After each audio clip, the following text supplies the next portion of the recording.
ஜீவநீரோடை ஊழியங்கள் வழங்கும் இதயத்திற்கு இன்று ஒரு சிந்தனை. நடக்கும் பாதை.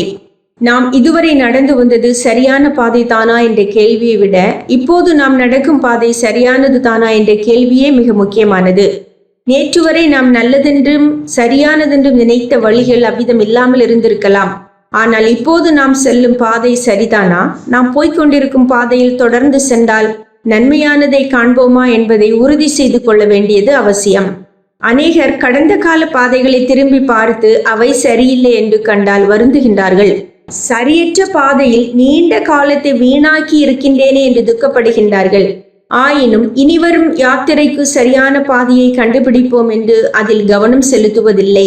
கடந்த காலத்தை குறித்த வருத்தமான உணர்வுகள் மட்டுமே நிகழ்காலத்தை வெற்றிக்கு நேராக கொண்டு போய்விடாது. குறிப்பிட்ட ஒரு நபர் மனிதனை நம்பி மோசம் போய்விட்டேன், நண்பனை நம்பி மோசம் போய்விட்டேன், உறவினரை நம்பி மோசம் போய்விட்டேன் என்று மோசம் போன வரலாறுகளையே சொல்லி புலம்புவார். ஆனால் அடுத்த முறை அவரை சந்தித்தால் வேறொரு புதிய நபரால் மோசம் போன கதையைத்தான் அவரிடம் கேட்க முடியும்.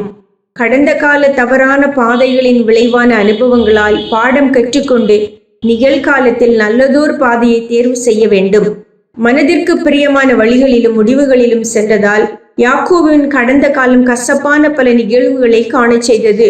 அவற்றை உணர்ந்து கொள்வதற்கும் சரி செய்து கொள்வதற்கும் தேவன் நல்ல பல சந்தர்ப்பங்களை கொடுத்தார். ஆனால் யாக்கோபு தவறுகளை உணர்ந்த போதிலும் சரியான பாதைகளை தெரிந்து கொள்வதற்கு போதிய கவனம் செலுத்தவில்லை. கடந்த கால தவறான பாதைகள் கொண்டு வந்த பல கஷ்டங்களில் தேவன் யாக்கோபுக்கு உதவி செய்தார். ஆயினும் புதிய ஒரு சிக்கலில் விரைவில் அவன் சிக்கிக்கொள்ளான். ஏசாவின் கைக்கு யாக்கோபை தேவன் தப்புவித்தார். அவன் இனி போக வேண்டிய பாதையை காண்பித்தார். ஆயினும் பெத்தேலுக்கு போய்கொண்டிருந்த யாக்கோபு சுய விருப்பங்களால் இழுக்கப்பட்டு சுக்கோத்துக்கு போனான். அங்கே மறுபடியும் சிக்கிக்கொண்டான். ஆம், தவறான பாதைகளை குறித்து தேவன் உணர்த்தும் போது சரியான புதிய பாதைகளை கண்டறிந்து நடக்க கவனமாயிருக்க வேண்டும். சிந்தனைக்கு, ஒருவரும் உன்னுடன் வராததால் உன் வழி தவறாகி விடாது. அநேகர் உன்னுடன் வருவதால் உன் வழி சரியென்று ஆகிவிடாது. ஒருவரும் உன்னுடன் வராததால் உன் வழி தவறாகி விடாது.